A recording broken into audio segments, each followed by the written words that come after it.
മൂന്ന് കാര്യങ്ങൾ അപ്ഡേറ്റ് ചെയ്ത് കഴിഞ്ഞാൽ നമ്മളുടെ ലൈഫിൽ ഫിയർ ഓഫ് ജഡ്ജ്മെന്റിനെ നമുക്ക് റിമൂവ് ചെയ്ത് കളയാം.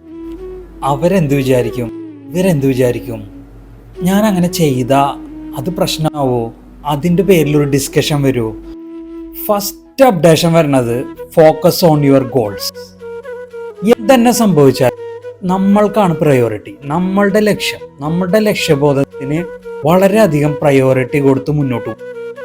സെക്കൻഡ് അപ്ഡേഷൻ വരുന്നതേ build A support network.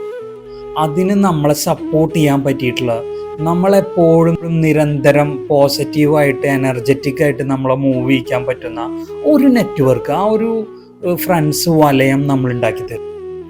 Third അപ്ഡേഷനെ develop a growth mindset. നമുക്ക് ചലഞ്ചസ് വരും, ക്രിട്ടിസൈസ് ചെയ്യാൻ ആൾക്കാർ വരും, എല്ലാം ഉണ്ടാവും. നമ്മളതൊന്നും മൈൻഡ് ചെയ്യരുത്. നമ്മൾ ഗ്രോത്ത് മൈൻഡ് സെറ്റിലൂടെ നമുക്കതെല്ലാം നല്ലൊരു ഓപ്പർച്യൂണിറ്റീസ് ആയിട്ട് പോസിറ്റീവായി എടുത്തിട്ട് നമ്മൾ മുന്നോട്ട് നീങ്ങാം.